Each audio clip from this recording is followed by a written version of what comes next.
Biden looking to remove Al-Qaeda linked group from terror list, remove 10 million bounty off leader. So here we go. Just another service to the terrorists. Just lovely stuff here. Joe Biden is reportedly looking to remove one of the Islamic terrorist groups that overthrew the Syrian government last week from the U.S. Foreign Terrorist Organization. Now, this was a conversation that we had, correct? Where we said, are these people going to do terrible things to civilians and handle the country in a very corrupt way, kind of like what we see with Ukraine, Iran, these other nations? Or are they going to sit there and they want to play ball a little bit and actually be considered a country that's taken seriously in terms of having a strong economy and producing and doing something that's good? Remember, this group that took over Syria worked with Al-Qaeda back in the day, and they kind of branched off.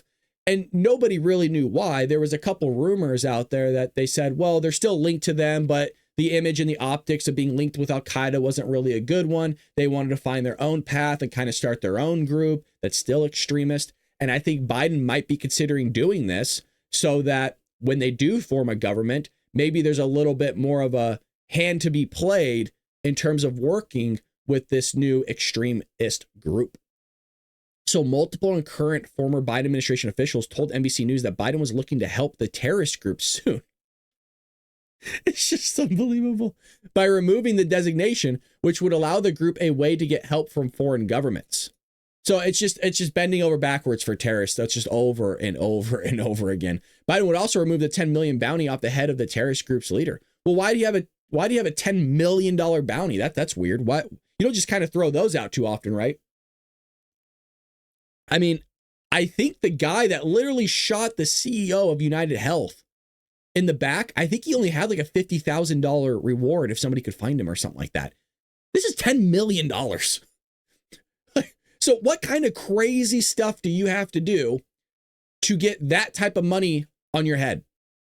Former CENTCOM commander, retired General Frank McKenzie, said during an interview over the weekend that the dude has a significant track record of terrorism, and the notion that terrorists can change was ridiculous. Well, Joe thinks that's the case. I mean, Joe still thinks Hunter can change.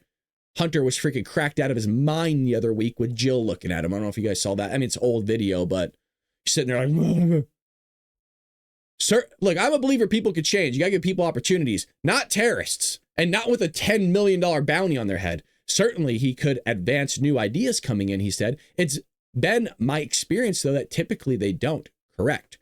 Like I said, I would love for the Syrians to have a country that works. I would love for that whole region to get their crap together and start functioning. And it's really terrible if you look back in history of the Middle East and seeing how it's been transformed and changed and not for the better. It's actually really sad. If you look at Iraq and those places, I mean, the amount of intelligence and wisdom that came out of that area is truthfully head spinning.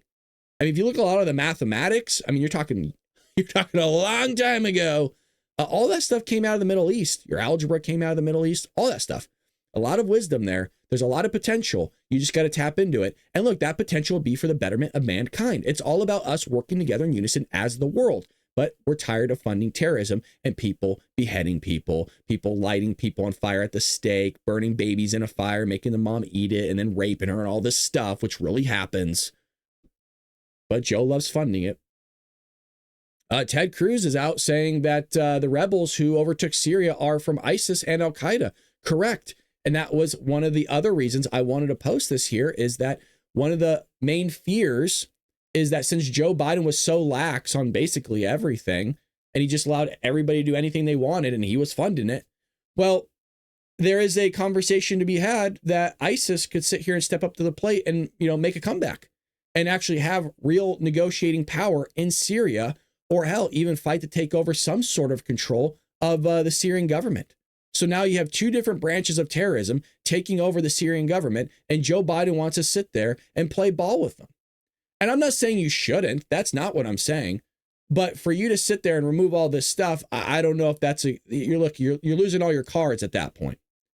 Where the daddy? Where the big boys? Okay, if they want to sit there and play with the foreign governments across the globe, well, there's other ways of doing it.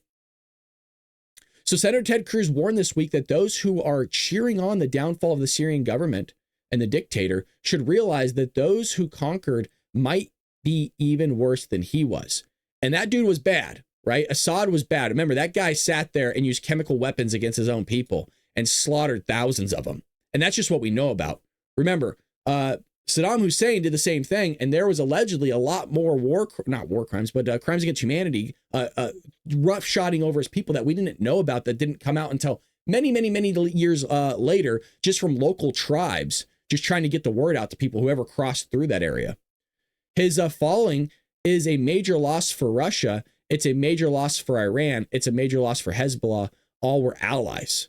So we're going to see, I mean, Russia kind of was spread too thin. At least that's the thought behind it. And that thought comes from Donald Trump himself, that Russia was supposed to sit there and actually manage and handle Syria in an appropriate way. But now, because they got involved in Ukraine, they had to sit there and kind of put all the resources in one direction, because they thought they would just, kind of wipe over and just completely just take over Ukraine very easily. And that hasn't really been happening. Now, why does Russia have any sort of involvement in Syria? Like, who do we blame for giving the Russians any sort of power in Syria? If you recall, last week we talked a little bit about that, and that would have been Barack Obama. Barack Obama gave the Russians power. They gave the Russians a card to play in the game. And why did he do that? Well, because you had the Afghanistan debacle, you had the Iraq debacle. Americans, through polls, were tired of going to war, bombing everybody. We didn't have money. We're going into debt. All these things were taking place. And you had Assad that, like I said, used chemical weapons against his own people. And so rather than going to war, bombing them, which honestly we had already been doing that under the Obama administration, doing all those things, Obama, rather than allowing us to sit there and handle it, meaning the United States, he sat there and gave the power to the Russians. And he said, well, the Russians are friendly with the Assad family and the Syrians. So because he's friendly with them, and remember, Russia can't exactly be, trustworthy, we're going to let them handle the chemical weapons and everything pretty much to do with Syria. And we're just going to kind of sit back as a third party and watch and make sure everything is going accordingly. When I say that the Democrats are going to sit back and watch and make sure that everything is done accordingly, is me saying they're not going to do anything and that they're going to turn a blind eye and not deal with it. That's why the Russians now, and you're seeing something that played out from the Obama administration coming full fruition, full end conclusion here, the climax now of what's going on here. And this is why we were the world police for a while, micromanaging everything, because stuff like this can happen. And it's interesting and fascinating because it's almost like that show, The Game of Thrones, or those kind of political shows where politics is all about 4D chess. It's all about the movement and placements. And those movement and placements can have short-term effects and they can have long-term effects. This one was long-term, and it was bound to happen at some point because the Russians would not put pressure on the Syrians, specifically Assad, to sit there and get his crap together. He sat there and destroyed that country, or at least one of the people that did. So that's what's going on there. And Cruz noted that the world is a dangerous place and there are evil dictators who lead countries, but that does not mean toppling those regimes will lead to a better outcome.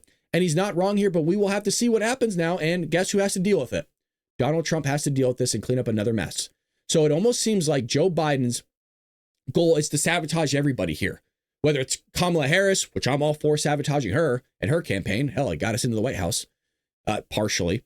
And then also it's just like, hey, let's send hundreds of billions of dollars more money, by the way. I don't know if you guys saw, we're sending like $700-800 billion to Ukraine again.